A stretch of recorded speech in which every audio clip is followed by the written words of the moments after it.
Hey, welcome back, folks, to another Ed and Eddie, Silver and Blue. Still talking Cowboys all day, every day. Win, lose, or draw, we're going to be here. Oh, yeah. Welcome back. Let's go!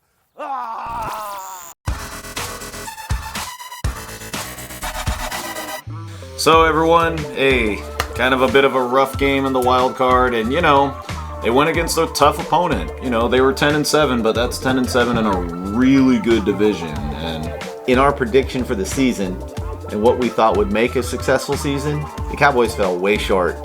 I mean, they did and they didn't. I said 10-7, win the division. Still wish it could have gone better. But I said they had to win a divisional game for a successful season to count. Yeah. And that was a huge letdown. First quarter, it was done. Obviously they fought back and it was close at the end. But I said in a tweet, and I'll throw it up on the screen here, I think we'll know in the first quarter which Dallas team shows up and how this is going to turn out. And sure as shit, that's what happened.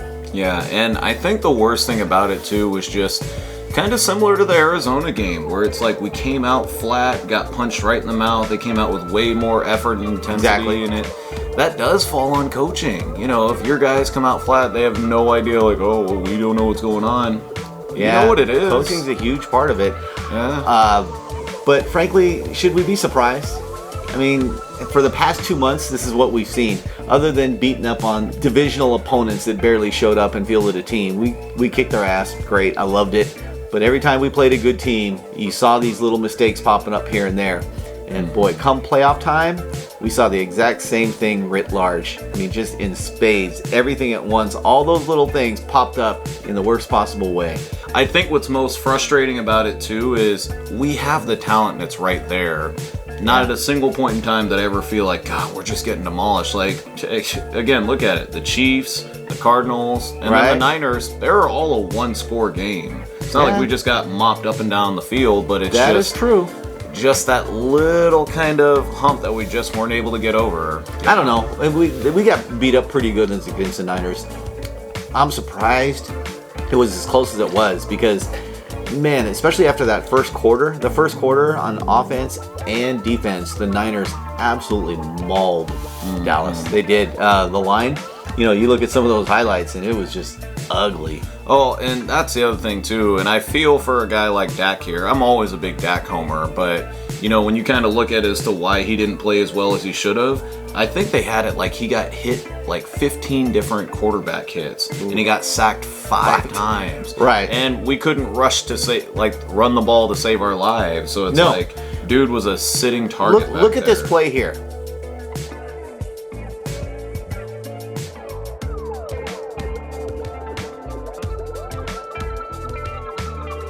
Look at this. It's absolutely blown up. This was the Cowboys' first run of the game. I swear to God, there is some tell that some linemen stand in a certain way or something where teams know exactly what's coming when they're running the ball like that. Because look at the three linebackers, 51, 54, 57.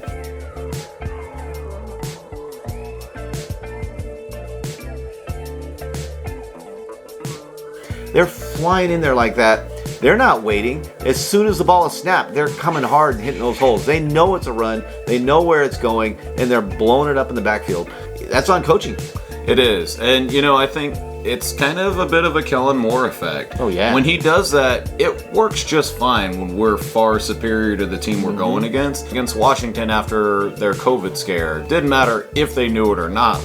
We could run right through them. But against good teams like the Cardinals or Niners, it didn't work. And Kellen Moore kind of failed to adapt. And that falls on all levels of coaching. I agree.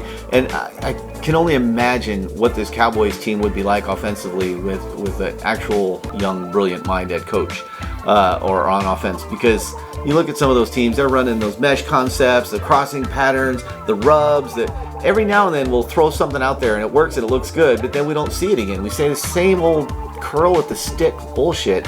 Too much of that. And no Dak QB runs as well. Yeah. We've screamed all year about that. And just don't see it. Yeah, it was definitely a little disappointing. And before we even go any deeper into that, I just want to say hats off to the Niners, too. They beat us fair and square. That was going to be my close. Yeah, I was going to say that at the end of the video. You dang it. Yeah. That's very true. I mean, they won. They're a better team. Mm-hmm. Yeah, and it showed. I mean, can't really say much else besides that. Like, they beat us. They punched us in the mouth fair and square. Yeah. This is, it's just been a bizarre season full of weird stuff that I've never seen before. And this game encapsulated that all in one 60-minute game. Just crazy. Yeah, and, I kind of agree with him. And I also think, too, that this game really just highlighted the whole season in regards of we have a very talented roster. We have a very talented core. But what derailed us was just penalties. We're just a sloppy, undisciplined team.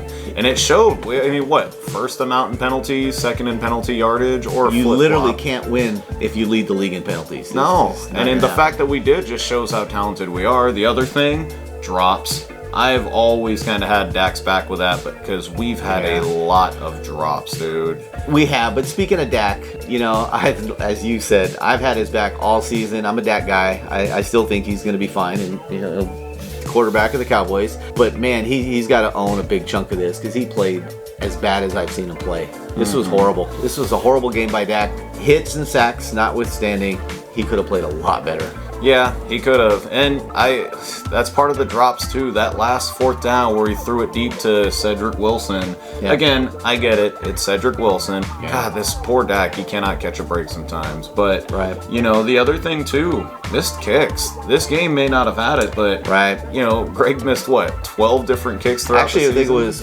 44 kicks he missed, yeah. Yeah, that's about right. But you think about that, bad. With 12 missed kicks, that's another win or two. Yeah. Let's just say that for what it is, man. And it's just absolutely mind-boggling. When we look into the offseason, there are definitely a few things to think about. And we'll have a full video about this, but we can touch on it now for sure. I think Tyron's done. God bless him. We could use the cap room, and he was horribly ineffective this game in particular. Well, he's kind of nearing his twilight, man. 10 plus years in the league. Something else too is just we got to draft another young stud lineman, whether it be tackle, guard, center, all of the above. Yeah. We were hurting bad. And Connor Williams, he might even have been one of the most, encapsulating things of that too. Guy had the talent. He was a second-round pick, but led the league in holding penalties, could beat up on weaker D tackles, but against really talented guys, sloppy. What's it called when you keep doing the same thing and getting the same results and keep doing it? Insanity. Exactly. Yeah. And Connor Williams just penalty after penalty every flipping game. And they just, I know we tried McGovern and that didn't work out either. It's just, I'm not saying that any other solution was the right one, but in the off season, I'll be glad to see him go. Oh yeah.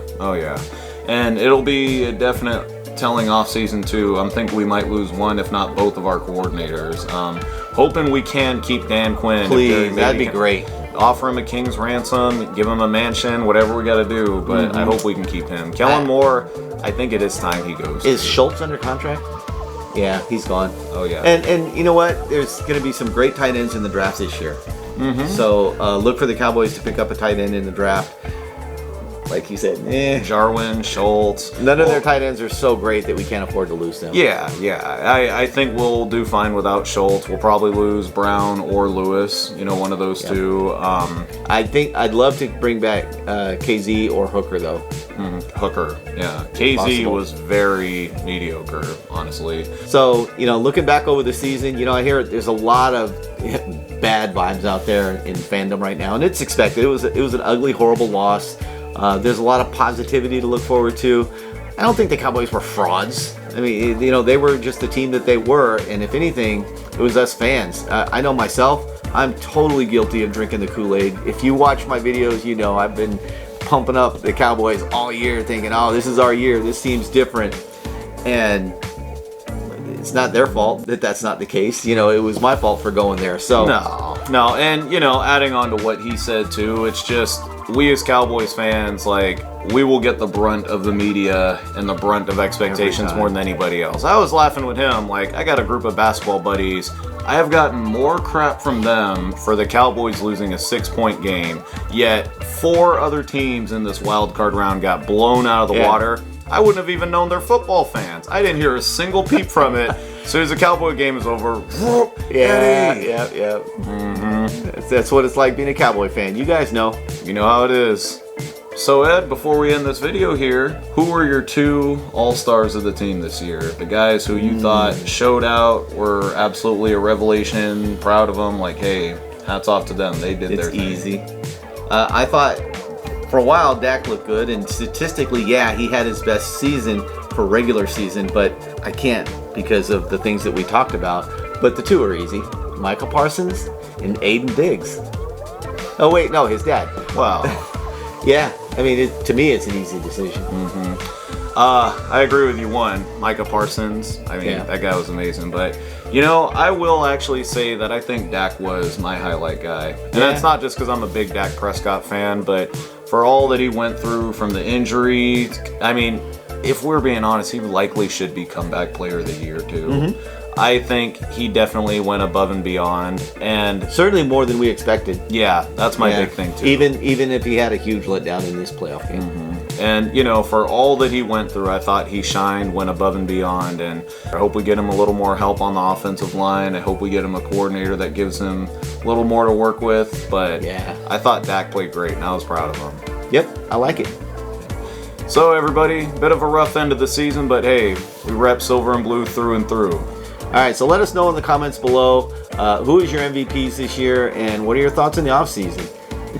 And don't forget to hit that like button, because remember, every time you do, an Eagles fan cries. All right, everybody, see you soon.